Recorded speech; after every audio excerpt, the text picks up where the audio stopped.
Hello and welcome. हम बात करने जा रहे हैं राजस्थान रॉयल्स की। एक तरफ उनका मुकाबला चल रहा है, दूसरी तरफ अगर आप मेरे ठीक पीछे देखें तो संजू सैमसन मूंछों को ताव देते हुए नजर आ रहे हैं। लेकिन मूंछों को ताव देने के बीच खबर अच्छी इसलिए नहीं आ रही है क्योंकि एक रिप्लेसमेंट तो पहुंच चुका है, लेकिन दूसरा जिसको लेकर के हम बहुत ज्यादा इंतजार कर रहे थे, जिनको बेन स्टोक्स के एक तरह से रिप्लेसमेंट के तौर पर देखा जा रहा था, फैंडर ड्यूसन को, उनके आने पर अब लगातार जो रिपोर्ट्स आ रही हैं वो इनकार की रिपोर्ट्स है। यानी उसमें यह कहा गया है कि वो अब लगभग ये तय है कि राजस्थान रॉयल्स की टीम को ज्वाइन नहीं करने जा रहे हैं। वजह क्या है वो भी आपको बताऊंगा, लेकिन उससे पहले बता दूं कि अभी तक इसकी आधिकारिक पुष्टि ना तो राजस्थान रॉयल्स ने की है और ना ही क्रिकेट साउथ अफ्रीका ने की है। वीजा तक तो बात पूरी तरीके से समझ में आ गई थी कि भाई जो वीजा है वो क्लियर हो चुका है। इसके अलावा जो रिपोर्ट्स में जिक्र हुआ था कि वो भारत भी आ चुके हैं। अब अगर वो भारत आ चुके हैं तो फिर कैंसिल किस तरह से सारी की सारी चीजें हुई उसको आप इस तरह से समझिए कि अब क्रिकेट साउथ अफ्रीका ने यह कह दिया है कि एक नो ऑब्जेक्शन सर्टिफिकेट जो कि हर विदेश से आने वाले खिलाड़ी को अपने साथ लेकर चलना होता है आईपीएल की किसी भी टीम को रिप्रेजेंट करने के लिए, वो फैंडर ड्यूसन के पास नहीं है। क्रिकेट साउथ अफ्रीका ने इससे इनकार इसलिए किया क्योंकि उनकी क्वाड इंजरी जो थी उसको वो नहीं चाहते थे कि वो और ज्यादा बढ़ जाए, और इसीलिए उन्होंने कहा कि भैया हम आपको नो ऑब्जेक्शन सर्टिफिकेट नहीं दे सकते। आपको याद होगा कि वो जो पाकिस्तान के साथ सीरीज हुई थी उसमें उनका कमाल का परफॉर्मेंस था। वनडे सीरीज के पहले मुकाबले में उन्होंने जोरदार शतक भी लगाया था और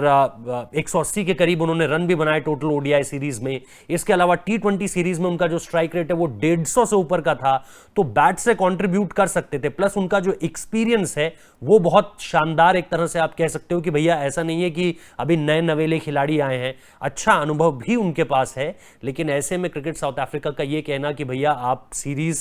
पूरी सीरीज भी इसलिए नहीं खेल पाए थे वनडे सीरीज कि भाई आपकी जो क्वाड प्रॉब्लम थी वो परेशान कर रही थी, हमने आपको इसीलिए आराम दिया आपके कहने पर कि कहीं भाई वो और ज्यादा ना बढ़ जाए जिससे दिक्कत हो जाए साउथ अफ्रीका को जब इंटरनेशनल फिक्सचर्स वापस आएंगे।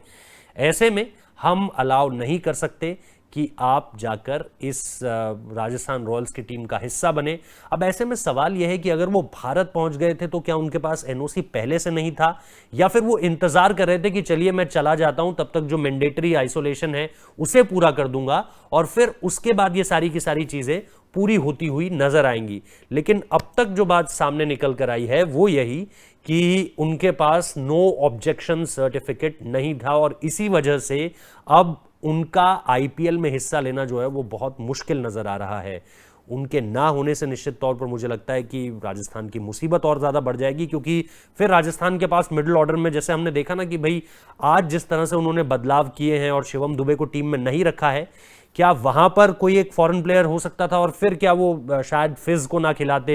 या फिर हम देख सकते हैं कि किसी तरह का और बदलाव किया जाता कंडीशंस के हिसाब से, टीम स्ट्रैटेजी के हिसाब से, फिर वो देखना बहुत ज्यादा दिलचस्प हो जाता। क्योंकि एक परेशानी अब इनकी फिनिशिंग में भी आ रही है कि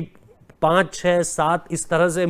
जैसे पिछले मुकाबले में हमने देखा कि भाई मिलर को बहुत नीचे बैट कराया, आज अगर मिलर को ऊपर भी कराते हैं तो क्या फिर उनके पास वो बल्लेबाजी है जो उनको, अगर वो पहले बल्लेबाजी कर रहे हैं तो एक बड़े टारगेट तक ले जा सके, या दूसरी बल्लेबाजी कर रहे हैं तो चेज कर सके एक बड़ा टारगेट, तो ये देखना दिलचस्प था। लेकिन अब ये सारी की सारी बातें इसलिए पूरी तरह से नल एंड वॉइड हो जाती हैं क्योंकि फैंडर ड्यूसन का अब खेलना ही एक तरह से नामुमकिन हो चुका है। हालांकि हम अभी भी आधिकारिक पुष्टि का इंतजार करेंगे, लेकिन यह खबर अब हर जगह लगातार बहुत तेजी से फैल रही है कि फैंडर ड्यूसन को क्योंकि क्रिकेट साउथ अफ्रीका की तरफ से एनओसी नहीं दिया गया, इसीलिए वो आईपीएल का हिस्सा आधिकारिक तौर पर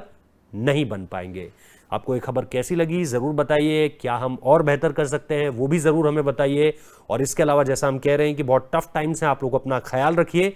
खुद को स्वस्थ रखते हुए दूसरों की मदद के लिए आगे आइए। प्लाज्मा डोनेट कर सकते हैं तो जरूर कीजिए। इसके अलावा अवेयरनेस फैलाइए और खुद को ज्यादा से ज्यादा हेल्दी रखिए। प्लस आप हमारा सपोर्ट कैसे कर सकते हैं, डिस्क्रिप्शन में लिंक दिया हुआ है, पिन कमेंट में भी लिंक दिया हुआ है My 11 सर्कल का, उसे जरूर डाउनलोड कीजिए, टीम बनाइए और उसके इस दौरान हम भी आपकी मदद करते हैं हर मुकाबले के प्रीव्यू से पहले। आप अगर चाहें तो हमारी भी एडवाइस उसमें ले सकते हैं, लेकिन मजे की बात यह है कि आपको सिर्फ 1 रुपए लगाना है और आप 1 करोड़ रुपए जीत सकते हैं। ये एक्सक्लूसिव ऑफर है My 11 सर्कल की तरफ से, तो जरूर आप इस वीडियो के नीचे दिए गए लिंक से एप्लीकेशन डाउनलोड कर सकते हैं और हु नोज कि आप 1 रुपए से 1 करोड़ रुपए जीत जाएं। फिलहाल इस वीडियो को देखने के लिए बहुत बहुत शुक्रिया। इसी तरह की लेटेस्ट अपडेट्स के साथ आपके साथ लगातार जुड़ते रहेंगे।